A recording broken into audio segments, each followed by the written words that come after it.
Hi guys, well that I have a little bit of time right now and a clean house, even though my bedroom isn't quite ready for my filming, it's almost there. There's still some little touches I want to add to it, so I'm back in my bathroom. I want to talk about anxiety and how to deal with your stress levels if you suffer from anxiety. I have what they call existential anxiety. It means that I can usually get control of my anxiety and that I can usually ground myself back into reality. And what I mean by grounding, let's talk about that first for a second. Grounding is when you use your senses, your touch, your taste, your smell, everything like that. When you use all of your senses to help become familiar with your surroundings. Smell something pleasant, you can touch a favorite item, you can go to your favorite spot and it'll help you calm down. If you ever had to deal with PTSD or depression, you probably heard that term before. So what I do to ground myself is I usually get busy. I find something to do, something productive to do. Sometimes that doesn't always work because my anxiety will get the better of me and tell me what I am doing is not good enough. And if you have never had an anxiety attack, let me tell you what it feels like. It feels like your heart is being squeezed and your chest is being squeezed and your entire chest cavity is being squeezed so tightly. You can't breathe. You have trouble concentrating. You feel dizzy, you feel faint, you feel nauseous. You may even have some GI issues. With me, it feels like somebody is literally taking their hand and squeezing my heart. And it usually stops after a few minutes. When it doesn't stop after a few minutes is when you really need to worry. You really need to seek medical attention if none of these symptoms go away, because that can mean something major is going on and you don't want to mess with that. But going back to the anxiety issue,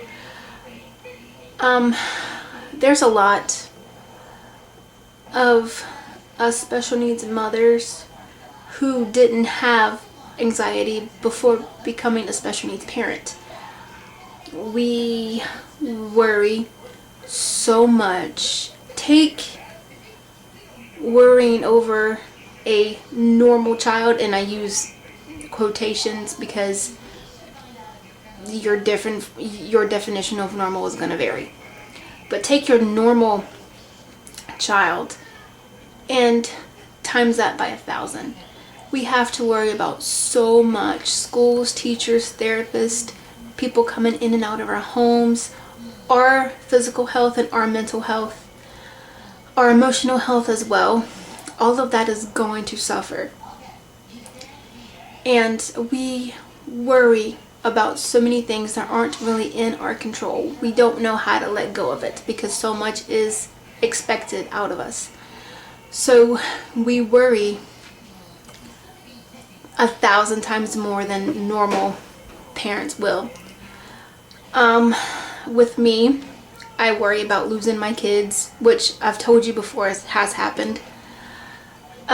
We worry about when a meltdown is going to occur, if a meltdown can occur, and how long that meltdown is going to last.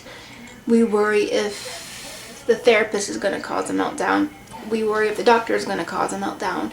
We worry if our screwed up work schedule that got changed, is going to interfere with the kids' schedule, and that's going to cause a meltdown.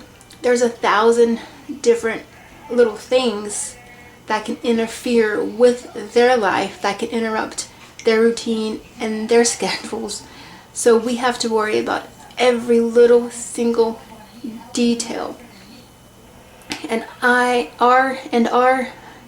anxiety rates are higher, and our depression rates are higher, and our eating disorders are higher, our mental health issues are higher. There's a study I read not too long ago that women suffer from PTSD just like combat veterans do, which I totally believe.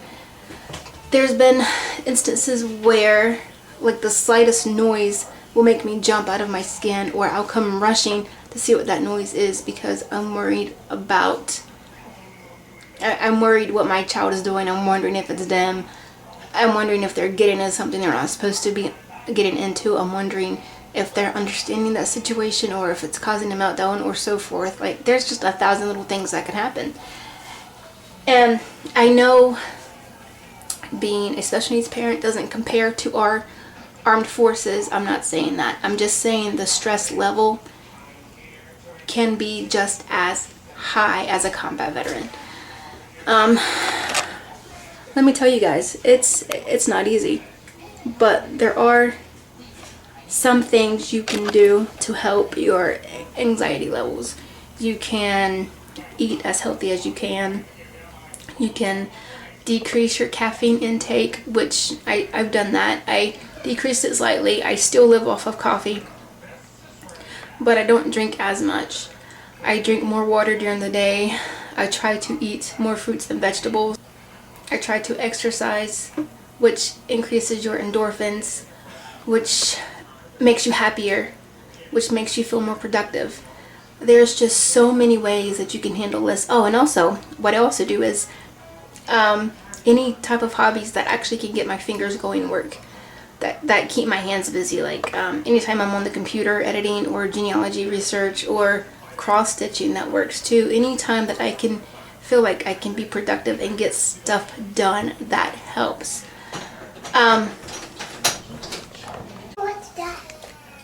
Talking also helps. Find a battle buddy. Find somebody who's good at listening. Find somebody who has a shoulder, an extra ear, or even an extra set of eyes, so they can give you an unbiased insight into what's going on. Surround yourself with things that you like, things that you enjoy. There's so many levels of anxiety, guys, and you don't have to go through it by yourself. You don't have to exclude yourself from your daily life. I think withdrawing from everything is actually a bad idea, which I used to do that, and it didn't get me anywhere. So you want to, instead of withdrawing, you want to tackle it full force. You want to find something to occupy your mind and your time. That's all I have for about right now, guys. I have to go finish cleaning my house. If you found this helpful in any way, shape, or form, if you have something to add, please comment down below. And as always, like, share, and comment, and I'll see you guys later. Bye.